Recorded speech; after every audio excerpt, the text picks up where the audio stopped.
station, this is Houston. Are you ready for the event?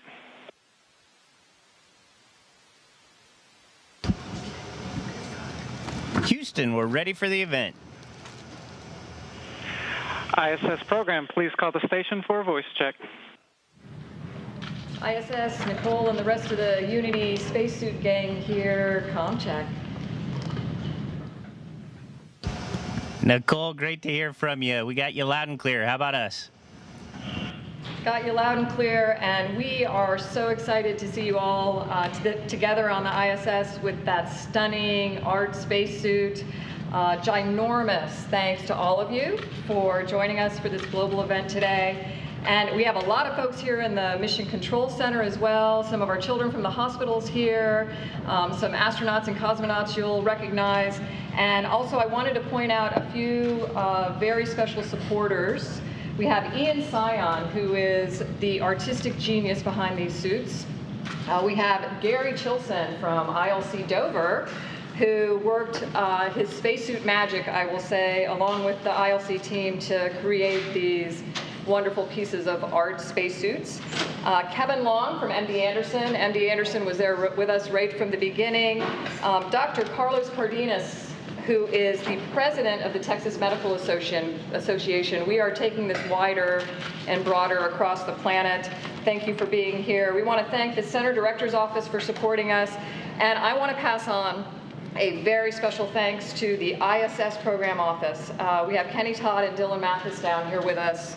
And we know that we would not be seeing you guys up there with this suit today without their very strong support of the project every step of the way. And it's global, baby. We have standing room only here in the visitors gallery, a whole host of our friends with suit parties going on around the world at hospitals, our control centers, and the Cosmonautics Museum in Moscow. So we see you there in the suit. Can you tell us, Two Fish, what you thought when you saw those beautiful colors pop out of the cargo bag, and how did donning that suit feel? Well, it's great question, Nicole, and just a quick thank you, big space thank you to everyone who's supporting this program, especially to Nicole who put it together. But as the father of my own little cancer ninja who's probably there today, thank you for making it happen. As far as the suit, you know, it's tricky to get into, but it's worth it. Kind of like the real suit. The real suit, you have the reward of getting to go outside and see an amazing view and do all sorts of fun work outside. This suit, you have the reward of the opportunity, or rather the honor, to represent the bravest kids in the world who actually put it together. And, you know, it makes a nice fashion statement, a little nod to my eclectic style, so I love it. Hey, speaking of which, last year was Art Expedition 1, Nicole, so tell us how this suit came to be. Well, thanks for those comments on the suit, and you look marvelous. This suit, Unity, is the third in a series of suits. Hope was the first suit, Courage was the second suit, and Unity is very special because it was modeled after our successful partnership on the International Space Station program.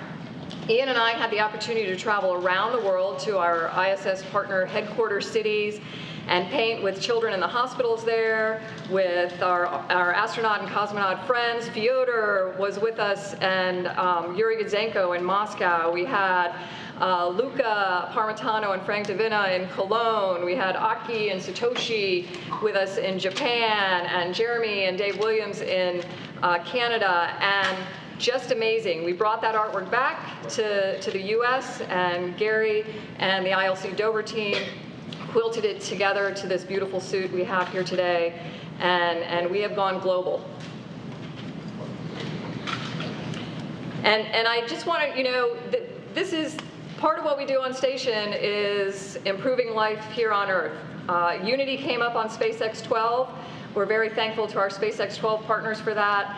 And I was wondering if you could tell us a little bit about the science that you guys will be working on thanks to that cargo transfer.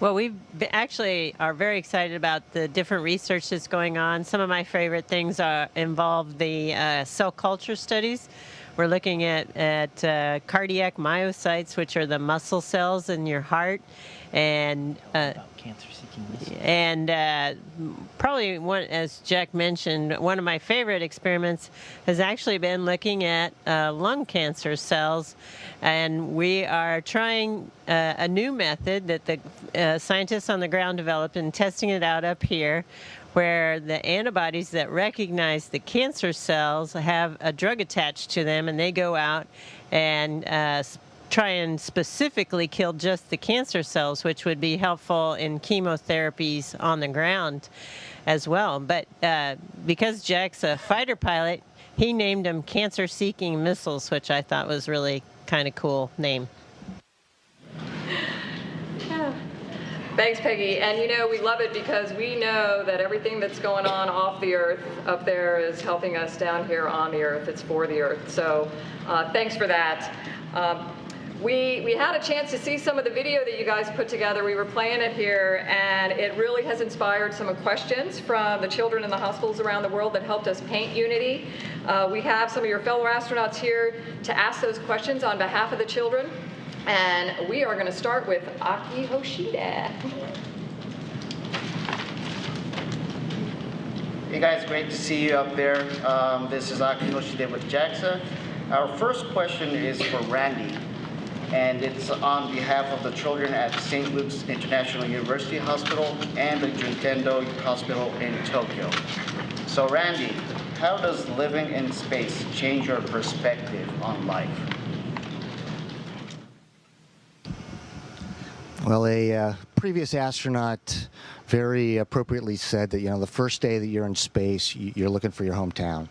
And maybe the second day you're looking for your home state or your home area. And then by the third day, maybe your home country. And by the fourth day, you're no longer looking at any of that. You're a member of the human race looking down at spaceship Earth, our home planet, as a member of the billions of us that inhabit the planet. And you can't come away changed looking at this beautiful blue marble. You're going around every 90 minutes, seeing, the beauty of it, as well as realizing that every experience you've ever had and every experience, of every human that's been in every existence is down on that beautiful blue marble underneath you.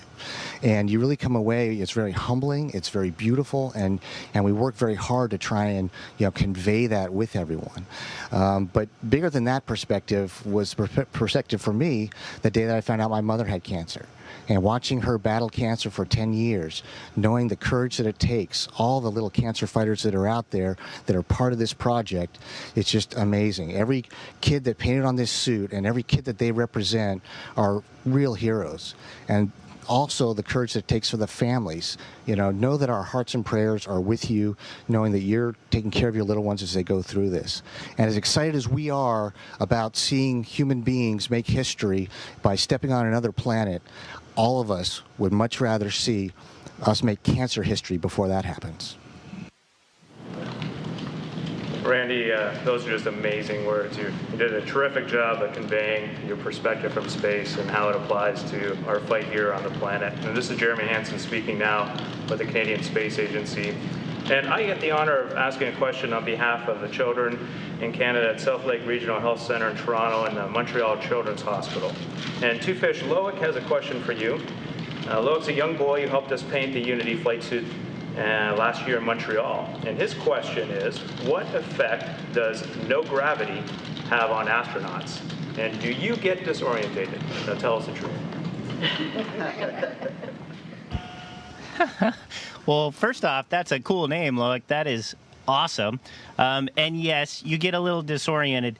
But the beautiful part of the human brain is that it adapts pretty darn quickly. So we actually start thinking in 3 dimensions and are able to orient ourselves a lot better as we go along. There's some effects on muscles and bones, but we've found ways to combat that. So the biggest thing is just flying around and not running into stuff too often, and you get better as you go. So I'm still a work in progress, as Peggy will attest to, but it's not so bad. Thanks, Two Fish. You guys look great up there. This is Andy from ESA, the European Space Agency, and I have a question for Paolo from all the children at the Cologne University Hospital International Cancer Center, and they would like to know what is the challenge of working and living in zero gravity, and how does it feel?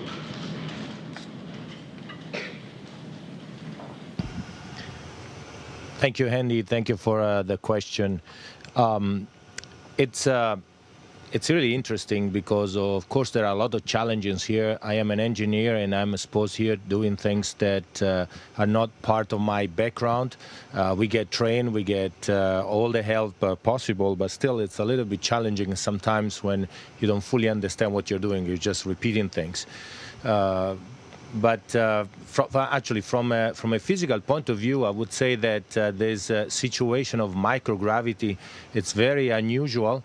And while you get adapted fairly quickly, you still, I still try to behave like I am on Earth, am I used to. So I try to walk with my feet towards what we call the floor. And instead you have to become an extraterrestrial person. You have to get rid of this gravity. And this is a challenge, as a beauty of being in space. Thank you, Paolo. And let me just tell you, you look like a natural up there right now. And we now have a question from Caleb Cook. Caleb is here with us. He's a patient at Texas Children's Hospital, and he has a question for Two Fish. What is the most amazing thing you've ever seen in space?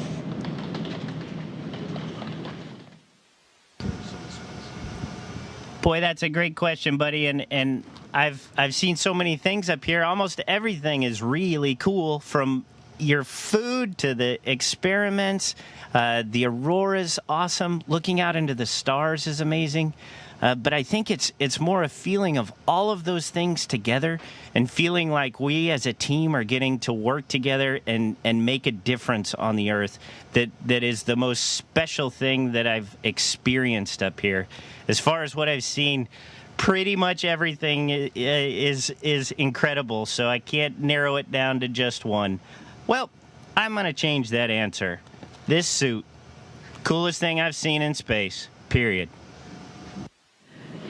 We'll slather some awesome sauce on that, okay? And thank you very much, Two Fish. Peggy, we have another special guest here with us today, Mia Spargo. She is the singer and songwriter of the beautiful song that you heard earlier, and she was a patient at Texas Children's Hospital as well, and she'd like to ask you a question.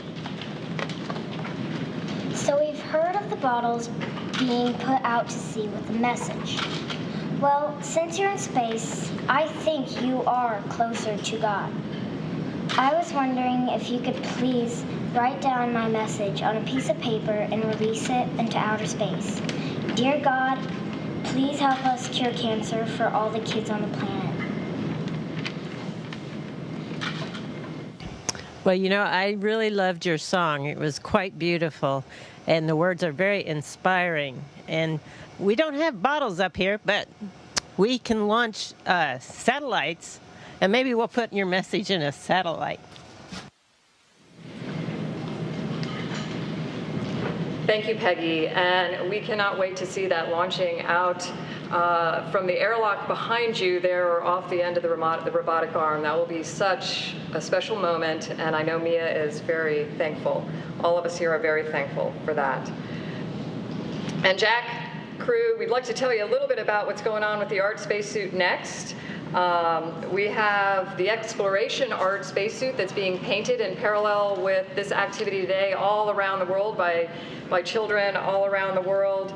We're really hoping that this project will help us facilitate more art and medicine programs around the world and pediatric cancer research to ISS. And we're very thankful to some of the angels on Earth like Elena Kuzmenko, who we already have in Moscow, making this a reality around the world. We've saved this last question for Fyodor, who spent time with us in Moscow, painting with the children at the Moscow Institute of Pediatric Oncology. Bolshaya spasiba, Fyodor, spasiba, Sergey, and cosmonaut Andrei Fedyev is here with us to ask that question.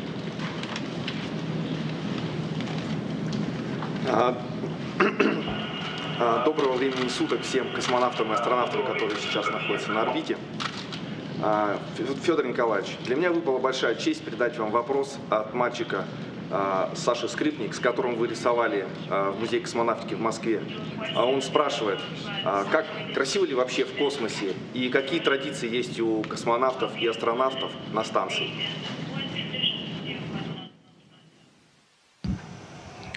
Спасибо большое вопрос. Thank you very much, everybody. And first of all, I would like to say hello, Nicole.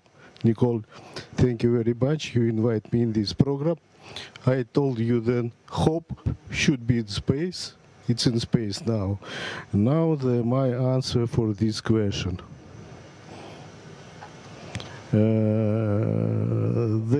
Everybody of us, we coming to space like patriots of our countries. But only when we looking from space to Earth planet, we may see how beautiful Earth planet is. And this planet is our home.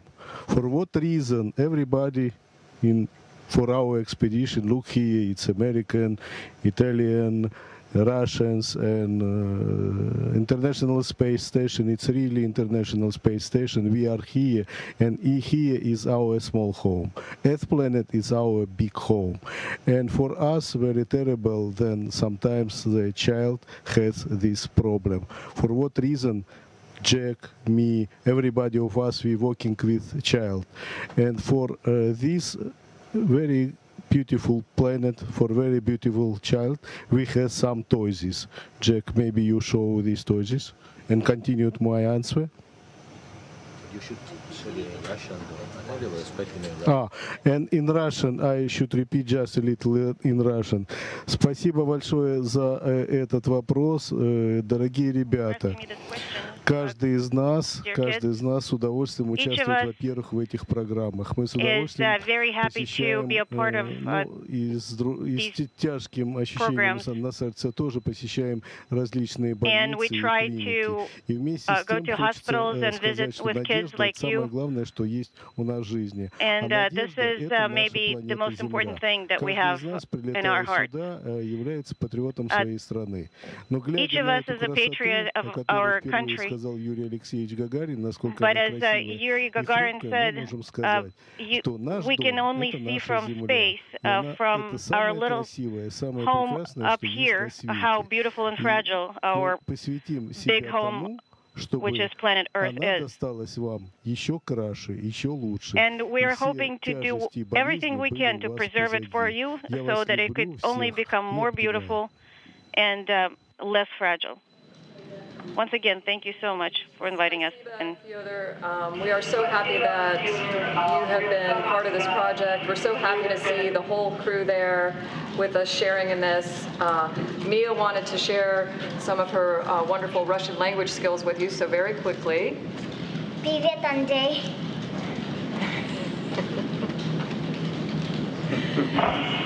So cool. And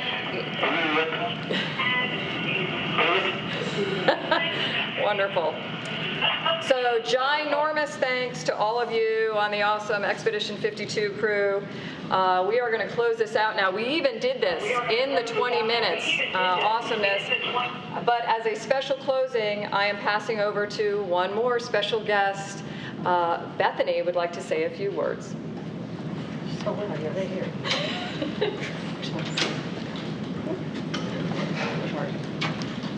Hi, Dad. I just wanted to say thank you to all the astronauts who are doing cancer research. Y'all are making a big impact, so thank you. Thank you, Bethany. I'm so glad you're here. Jack, go for it. Gracious to us all. Go for it. All right, well, we got to prove that we're in space, so they're going to spin me.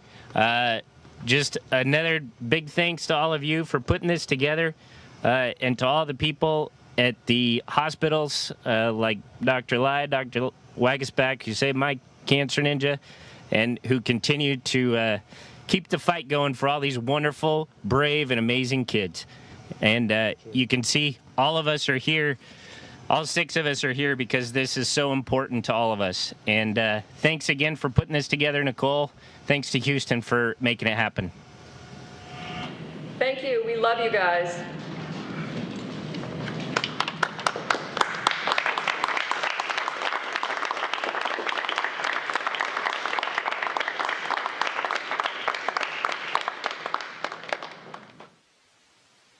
Station, this is Houston ACR. That concludes the event. Thank you.